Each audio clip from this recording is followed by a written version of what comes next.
So in college, I was a government major, which means I had to write a lot of papers. Now, when a normal student writes a paper, they might spread the work out a little like this.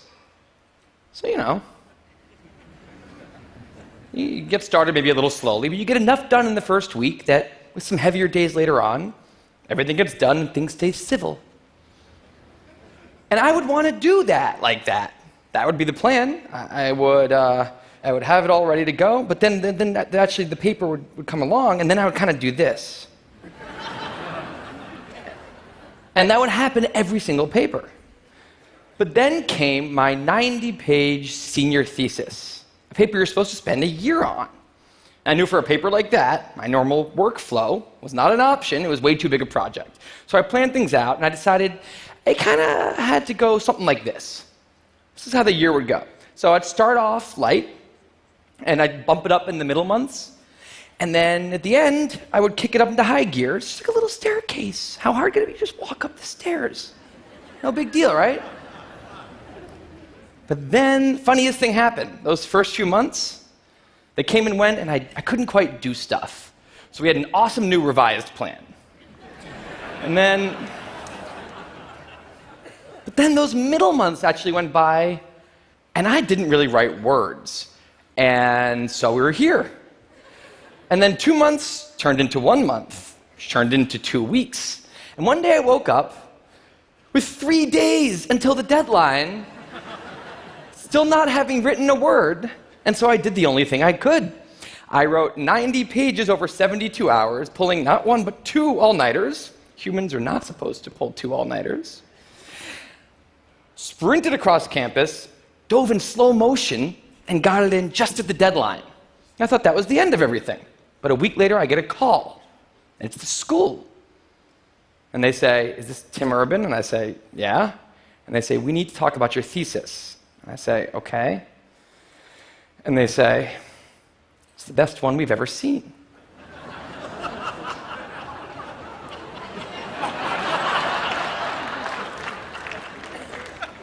That did not happen.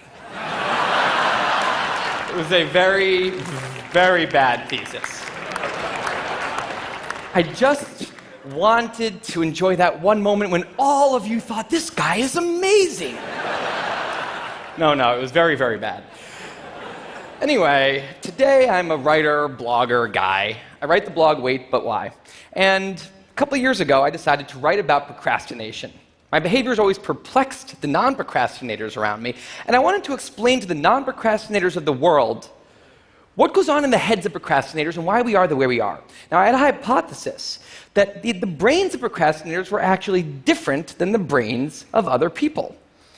And to test this, I found an MRI lab that actually let me scan both my brain and the brain of a proven non-procrastinator, so I could compare them, and I actually brought them here to show you today, and I want you to take a look carefully to see if you can notice a difference. And I know that if you're not a trained brain expert, it's not that obvious, but just take a look, okay? So here's the brain of a non-procrastinator. Now, here's my brain.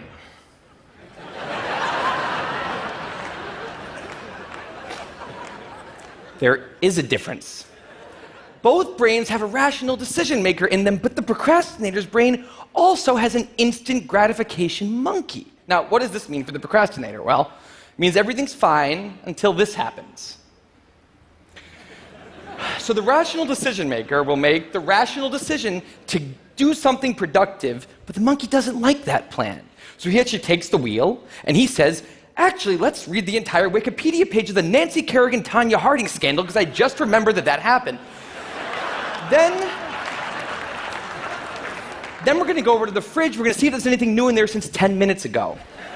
After that, we're going to go on a YouTube spiral that starts with videos of Richard Feynman talking about magnets and ends much, much later with us watching interviews with Justin Bieber's mom. All of that's going to take a while, so we're not going to really have room on the schedule for any work today. Sorry. Now, what is going on here? The instant gratification monkey does not seem like a guy you want behind the wheel. He lives entirely in the present moment. He has no memory of the past, no knowledge of the future, and he only cares about two things: easy and fun. Now, in the animal world, that works fine. If you're a dog and you spend your whole life doing nothing other than easy and fun things, you're a huge success.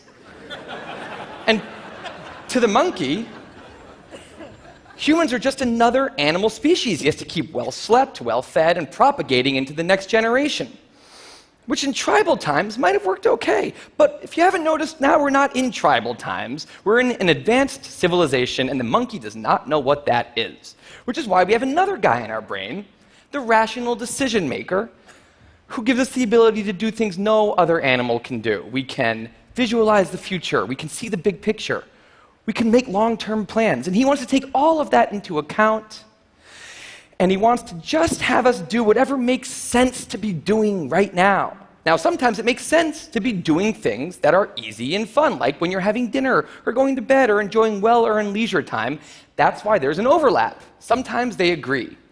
But other times, it makes much more sense to be doing things that are harder and less pleasant for the sake of the big picture, and that's when we have a conflict. And for the procrastinator, that conflict tends to end a certain way every time, leaving him spending a lot of time in this orange zone, an easy and fun place that's entirely out of the make sense circle. I call it the dark playground. Now, the dark playground is a place that all of you procrastinators out there know very well. It's where leisure activities happen at times when leisure activities are not supposed to be happening.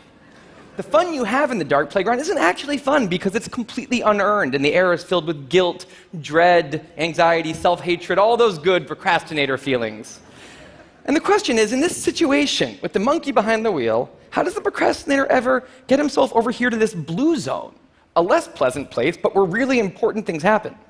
Well, it turns out that the procrastinator has a guardian angel, someone who's always looking down on him and watching over him in his darkest moments, someone called the panic monster.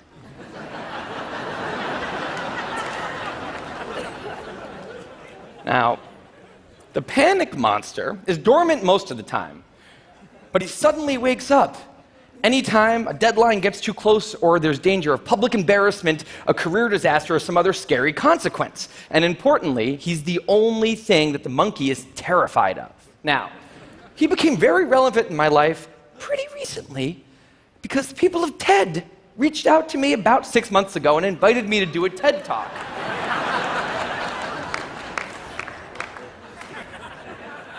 Now, of course, I said yes. It's always been a dream of mine to have done a TED Talk in the past.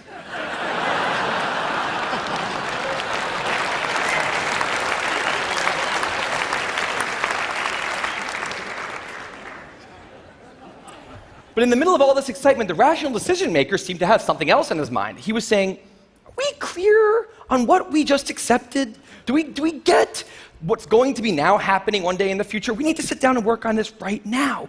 And the monkey said, totally agree, but also let's just open Google Earth and let's zoom into the bottom of India, like 200 feet above the ground, and we're going to scroll up for 2.5 hours till we get to the top of the country so we can get a better feel for India.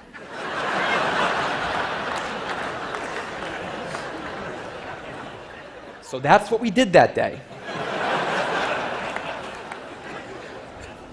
As 6 months turned into 4, and then 2, and then 1, the people of TED decided to release the speakers. And I opened up the website, and there was my face staring right back at me, and guess who woke up? So the panic monster starts losing his mind, and a few seconds later, the whole system's in mayhem.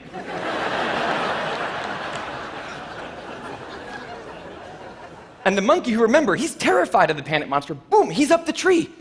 And finally, the rational decision maker can take the wheel and I can start working on the talk. Now, the panic monster explains all kinds of pretty insane procrastinated behavior, like how someone like me could spend 2 weeks unable to start the opening sentence of a paper and then miraculously find the unbelievable work ethic to stay up all night and write 8 pages.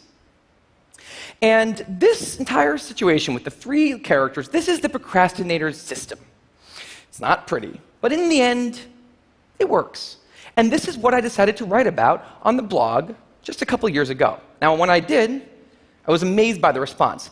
Literally thousands of emails came in from all different kinds of people, from all over the world, doing all different kinds of things. These were people who were nurses and bankers and painters and engineers and lots of PhD students.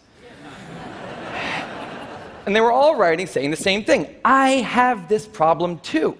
But what struck me was the contrast between the light tone of the post and the heaviness of these emails. These people were writing with intense frustration about what procrastination had done to their lives, about what this monkey had done to them. And I thought about this, and I said, well, if the procrastinator system works, then what's going on? Why are all these people in such a dark place? Well, it turns out that there's two kinds of procrastination.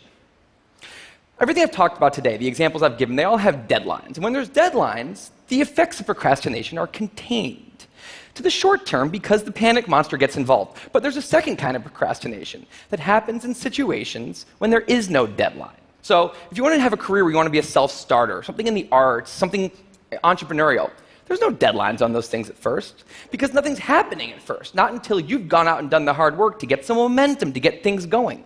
There's also all kinds of important things outside of your career that don't involve any deadlines, like seeing your family or exercising and taking care of your health, working on your relationship or getting out of a relationship that isn't working.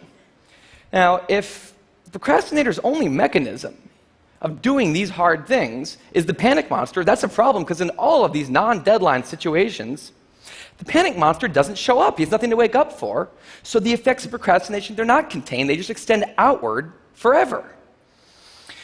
And it's this long-term kind of procrastination that's much less visible and much less talked about than the funnier, short-term, deadline-based kind.